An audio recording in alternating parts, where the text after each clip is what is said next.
ॐ अज्ञानतिमिरन्धस्य ज्ञानाञ्जनशलाकया चक्षुरुन्मीलितं येन तस्मै श्रीगुरुवे नमः।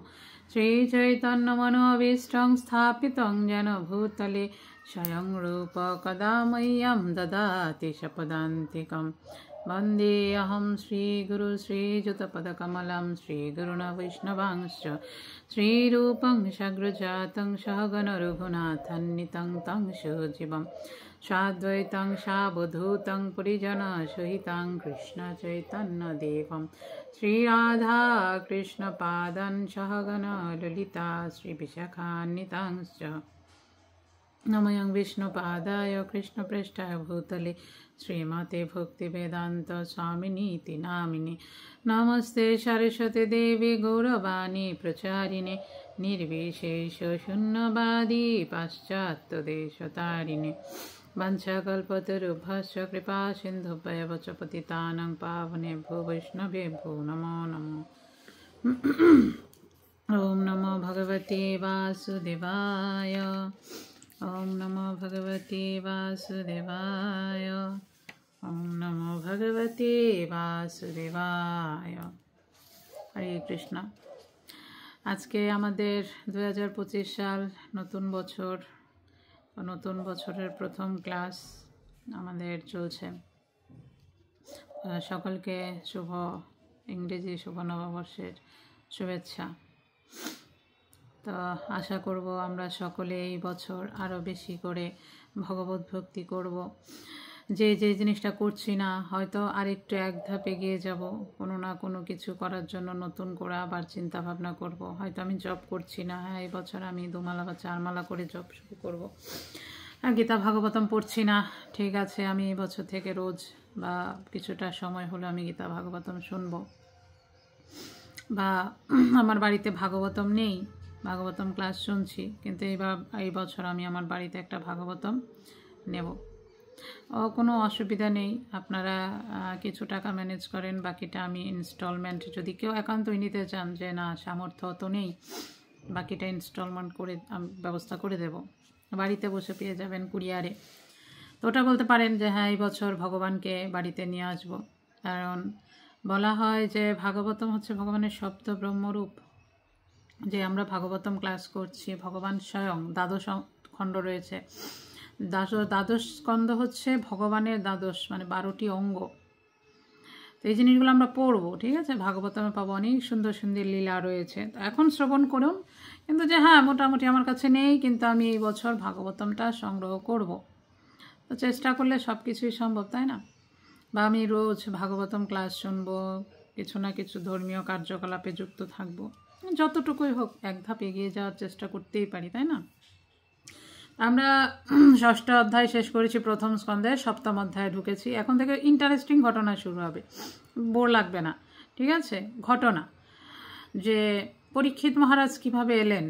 নারদমুনি তো ব্যাসদেবকে ভাগবতম সম্পর্কে নির্দেশনা দিয়ে চলেই গেলেন।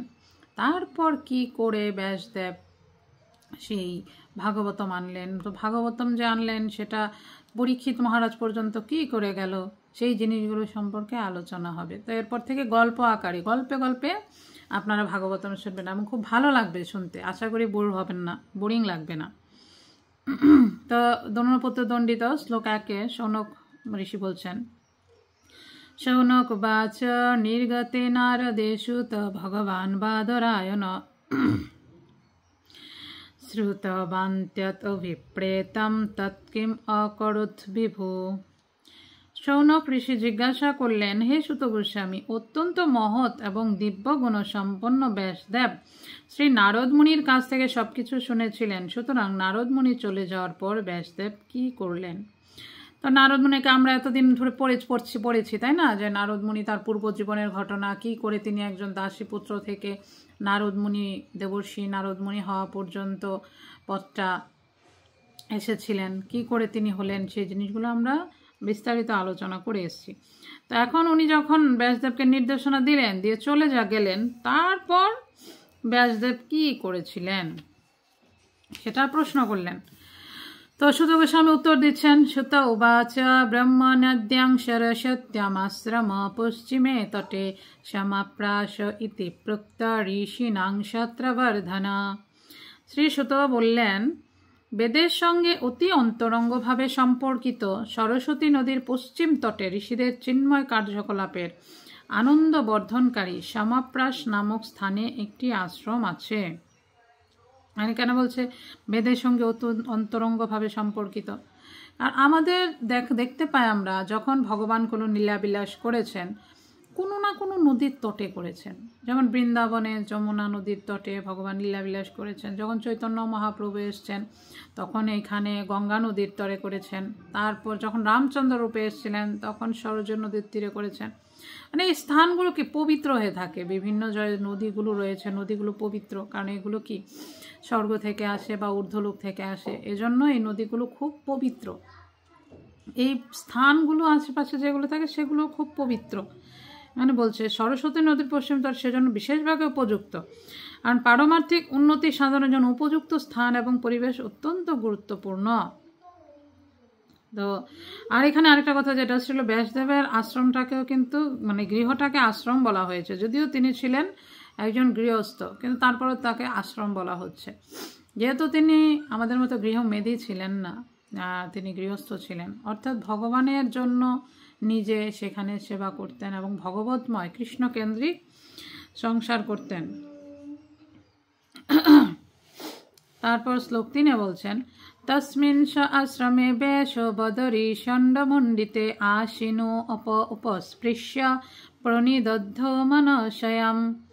সেই স্থানে শ্রীল ব্যাসদেব বদরী বৃক্ষ পরিবৃত তার আশ্রমে উপবেশন করলেন এবং জল স্পর্শ করে তার চিত্তকে পবিত্র করার জন্য ধ্যানস্থ হলেন।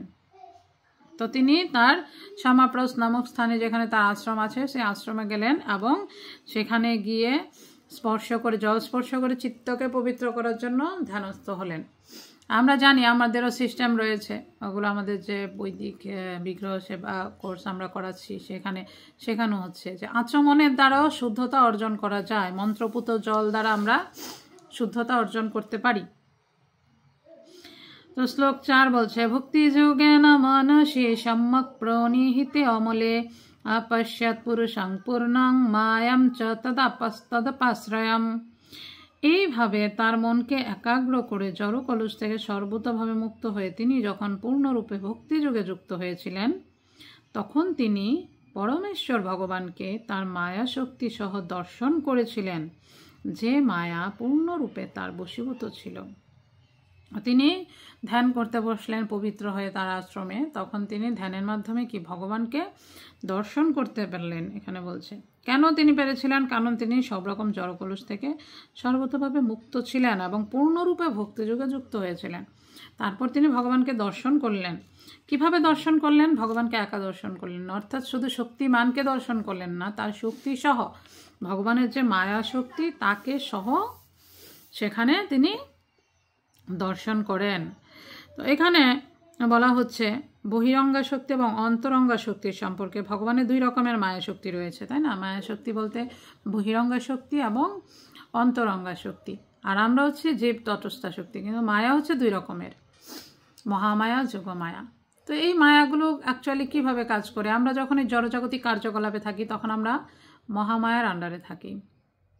তখন মহামায়া কি বলে? মহামায়ার এক নাম হচ্ছে দুর্গা। দুর্গ, এই পৃথিবীটা হচ্ছে দুর্গ, এই দুর্গের সুপারিনটেন্ডেন্ট হচ্ছে আমাদের দুর্গা দেবী। তো এই জন্য তার আন্ডারে আমরা এই জড়জগতে থাকি, থেকে কি করি? তিতাপ জ্বালা যন্ত্রণা দুঃখ ভোগ করি, আমাদের কর্মের ফল ভোগ করতে থাকি। তো বহিরঙ্গা শক্তি মায়া দেবীর কাজ হচ্ছে কেউ যাতে ভগবানকে ডিস্টার্ব না করে শুধু।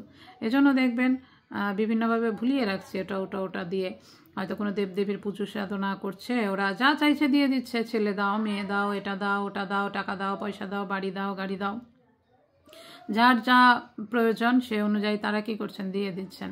ভগবানের কাছে কিন্তু কেউ যায় না, কারণ ভগবানের কাছে গেলে কি হবে? ভগবান গাড়ি বাড়ি টাকা পয়সা এইসব জিনিস দেওয়ার জন্য বসে নেই। ভগবানের কাছে যেতে হলে স্পেশাল কোয়ালিটি লাগবে, কারণ যারা ভগবানকে ভালোবাসে তারাই কেবলমাত্র ভগবানের কাছে যেতে পারে।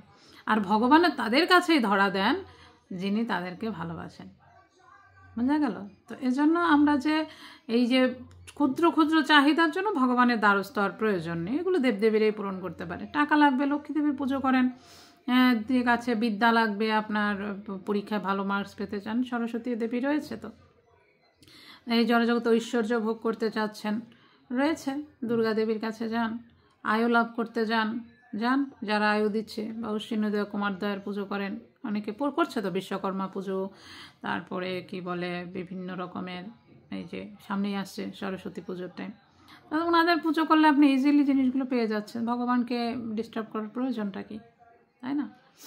তো কিন্তু যারা এই জিনিসটা বুঝতে পারে যে আমার এই জড়জগতের সম্পদ পেলেও লাভ কী হবে, তাই না, সেই তো আমাকে একদিন এখান থেকে যেতেই হবে।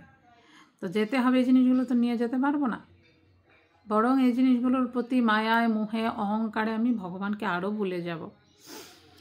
তো যখন মানুষ বুঝতে পারে যে না, আমার এই জিনিসটা করা উচিত না, আমি হচ্ছে ভগবানের দাস, জীবের স্বরূপ হয় কৃষ্ণ নিত্য দাস, না ভগবানের দাস, আমার উচিত ভগবানের সেবা করা, তখন কি করব, আমরা ভগবত ভজনা শুরু করব। যখন ভগবত ভজনা শুরু করব, তখন আস্তে আস্তে যখন জীব শুদ্ধ হয়, অন্তরঙ্গ শক্তির আন্ডারে চলে যায়, যোগমায়ের আন্ডারে চলে যায়, তখন আর সে এই জড়জগতের কলুষের মধ্যে অবস্থান করেন না। এখানে বলছে যে কেউ যখন এই অন্তরঙ্গ শক্তির আশ্রয়ে থাকেন, তখন জড়া প্রকৃতির অজ্ঞান অন্ধকার দূর হয়ে যায়। এমনকি যারা আত্মারাম, তারাও এই যোগমায়া অথবা অন্তরঙ্গ শক্তির আশ্রয় গ্রহণ করেন। ভক্তিযোগ হচ্ছে অন্তরঙ্গা শক্তির ক্রিয়া, তাই সেখানে বহিরঙ্গা শক্তি বা জড়া শক্তির কোনো স্থান নেই। ঠিক যেমন চিন্ময় জ্ঞানের আলোকের সামনে অন্ধকারের কোনো স্থান নেই। তাই একটা কথা রয়েছে শাস্ত্রে, কৃষ্ণ সূর্য সম মায়া অন্ধকার, যাহা কৃষ্ণ তাহা নাহি মায়া অধিকার। আমরা যদি জড়জগতের মায়ার ক্লেশ থেকে বাঁচতে চাই, তাহলে কি কৃষ্ণের শরণাপন্ন হতে হবে। কৃষ্ণ নিজে বলছেন যে আমার এই মায়া অত্যন্ত দূরতিক্রম্য, মম মায়া দূরত্বয়া, খুব মানে দূরতিক্রম, সেটা থেকে মুক্তি পাওয়া। কিন্তু কে মুক্তি পেতে পারে? মামে ভজে প্রপদ্যন্তে, যিনি আমার প্রতি প্রপত্তি করেন, আমার প্রতি শরণাগত হন, মায়া মেতাং তরন্তিতে, আমি তাকে সেই মায়া থেকে রক্ষা করি, তখন সে আর এই মহামায়ার মধ্যে থাকে না। তো শ্লোক 5 এটা আরেকটু মায়া সম্পর্কে বিশ্লেষণ করছে, বহিরঙ্গা শক্তির কথা। জয়া সম্মোহিত জীব আত্মানম ত্রিগুণাত্মকম পর অপি মনোতে অনর্থম তৎকৃতং চাভিপদ্যতে। এই বহিরঙ্গা শক্তির প্রভাবে জীব জড়া প্রকৃতি 3টি গুণের অতীত হওয়া সত্ত্বেও নিজেকে জড়া প্রকৃতি সম্ভূত বলে মনে করে এবং তার ফলে জড়জগতের দুঃখ ভোগ করে। যে মানুষ যদিও, কারণ যেহেতু স্বরূপ হচ্ছে আত্মা, ভগবানের অংশ, তো ভগবান যেরকম জড় প্রকৃতির 3 গুণের অতীত, আত্মাও জড়া প্রকৃতির 3 গুণের অতীত, কিন্তু তারপরেও কি করে, যে নিজেকে জড়া প্রকৃতির সাথে একাত্মবোধ করে জড়া প্রকৃতির মধ্যে রেখে এই মায়া মোহে নিজেকে বেঁধে ফেলে কষ্ট পেতে থাকে। তো এই হচ্ছে আমাদের মানে পরিস্থিতি। কারণ বলছে প্রকৃত ক্রিয়া মানানি গুণই কর্মানি সর্বস্ব অহংকার বিমূঢ়াত্মা কর্তাহমিতি মন্যতে। এই জড়া প্রকৃতির গুণের প্রভাবে আমরা কি মনে করি? অহংকার বিমূঢ়াত্মা, অহংকারের ফলে বিমূঢ় হয়ে যায়, তখন নিজেকে কর্তাহমিতি মন্যতে, আমি হচ্ছি কর্তা বলে অভিমান করি। আর তখন কি হয়, আমার ভেতরে একটা অহংবোধ তৈরি হয়, ভগবানকে মানার প্রয়োজন নেই, ভগবান কি, আমি আমার পরিশ্রম করে সব কিছু করছি, ভগবান আবার কোন জিনিস, ভগবান আবার কে, ভগবান দিয়ে গেছে নাকি? এরকম আমাদেরকে প্রায় কথা শুনতে হয়। ঘরে বসে যদি থাকি, শুধু সারাদিন কৃষ্ণ কৃষ্ণ করি, কৃষ্ণকে এসে খাবার দিয়ে যাবে নাকি, না টাকা পয়সা দিয়ে যাবে, কিছু আগে দিয়ে যাবে? কিন্তু ভগবান কিন্তু ঠিকই গীতায় বলছেন, যোগক্ষেমম বহাম্যহম, যে যিনি আমার অনন্যভাবে ভজনা করেন, অনন্য চিন্তয়ন্তু মাম যে জানা পর্যুপাসতে তেষাং নিত্যাভিযুক্তানাম যোগক্ষেমম বহাম্যহম। আমার অনন্য চিন্তা ভজনা করলে আমি তার সমস্ত অপ্রাপ্ত বস্তু সংরক্ষণ করি, প্রাপ্ত বস্তু তাকে দিই। যে জিনিসগুলো তার প্রাপ্য, তাকে সেই জিনিসগুলো আমি দেবই, আর যে জিনিসগুলো সে এখনো পায়নি সেই জিনিসগুলো আমি গুছিয়ে রেখেছি, সময় হলে তাকে আমি ঠিক দিয়ে দেব। কিন্তু আমাদের সেই বিশ্বাসটা নেই। এজন্য আমরা কি ভগবানের উপর ভরসা না করে মনে করি আমি নিজেই কর্তা, নিজেই সব কিছু করছি, এবং তার ফলে কি করি, জড় জগতের দুঃখ ভোগ করি। এখানে অনেক বড় তাৎপর্য দেওয়া হচ্ছে।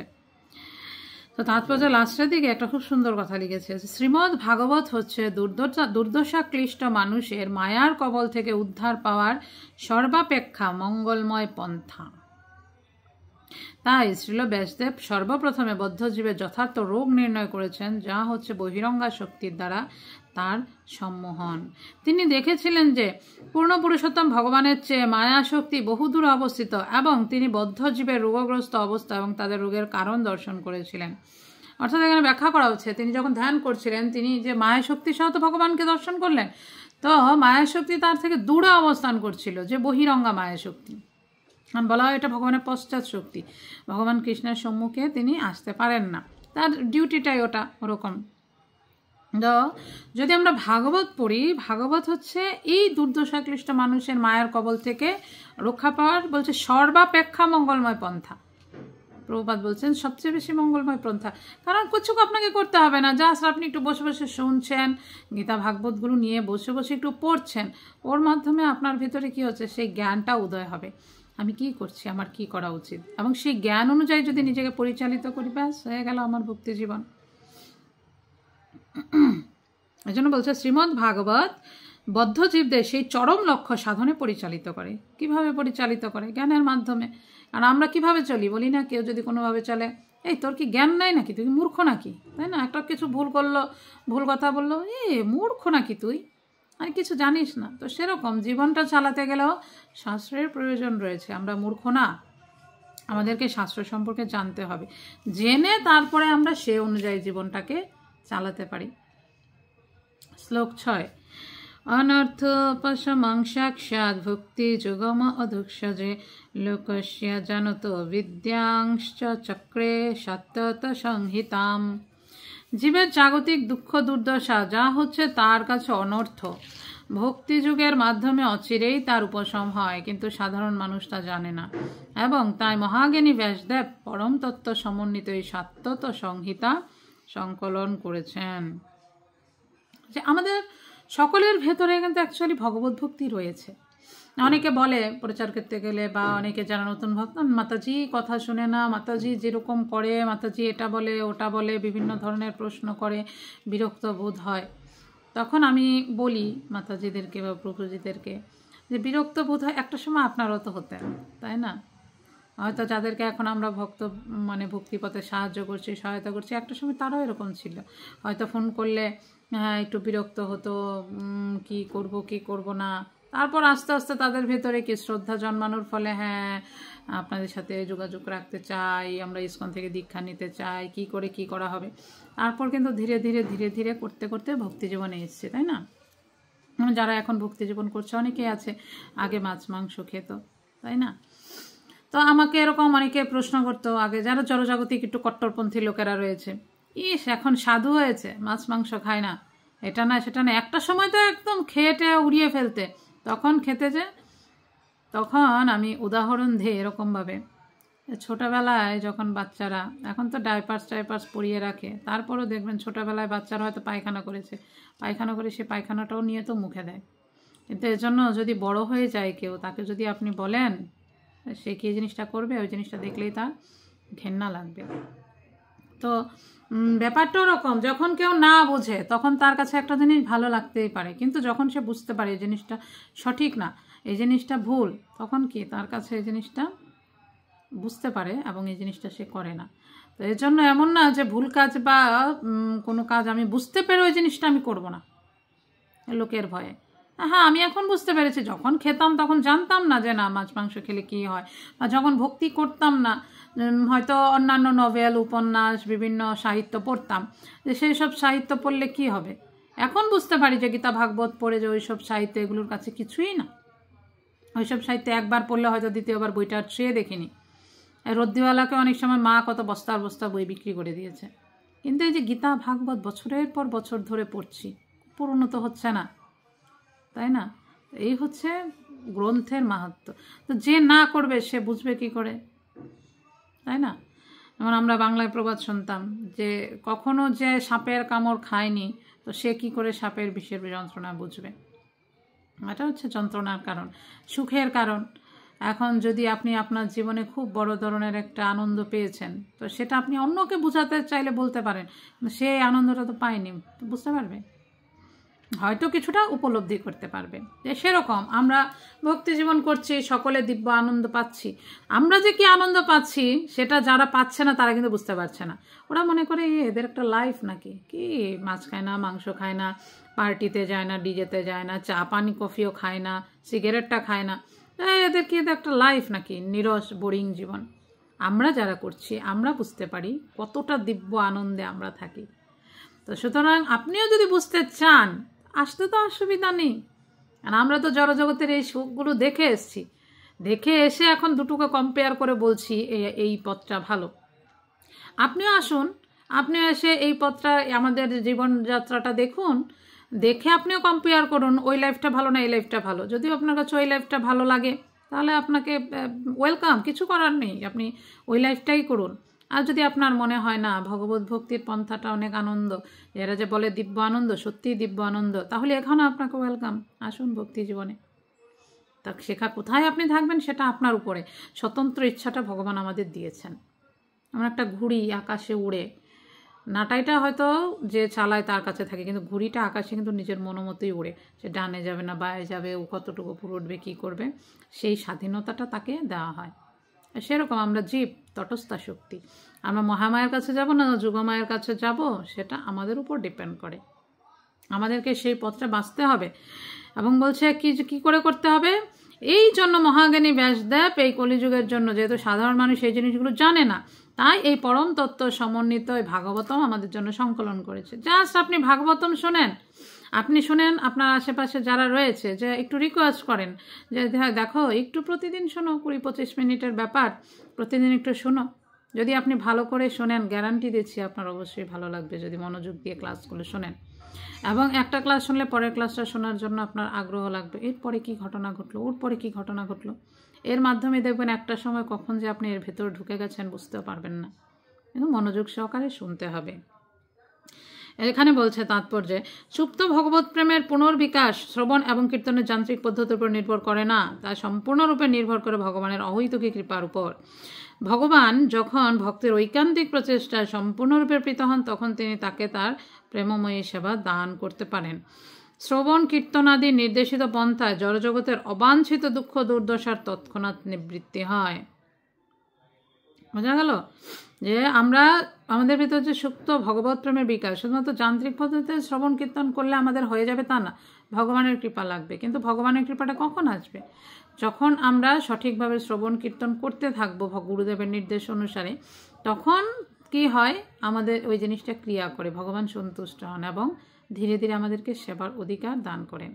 যে আমরা অনেকে মনে করি প্রচার করছে, ও বেশি করছে, ও প্রচার করছে, না, কারো নিজের বেশি কম করার কোনো ক্ষমতা নেই।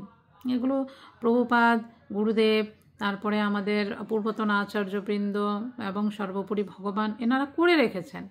কোথায় কি হবে, কার কোথায় কখন কি হবে, এই জিনিসগুলো সেটিং করা আছে। জাস্ট আমাদের তাদের কাছ থেকে কৃপা আশীর্বাদ নিতে হবে, নিয়ে চালিয়ে যেতে হবে। তো এটাই হচ্ছে আমাদের কাজ, আর কোনো কাজ নেই। ওদের কাছে পৌঁছাতে হবে আমাদের, উপলক্ষ, আর কিছু না। তো আমাদের আজকে শ্লোক 6 পর্যন্তই থাকবে, আমরা নেক্সট ক্লাসে 7 থেকে পড়ব।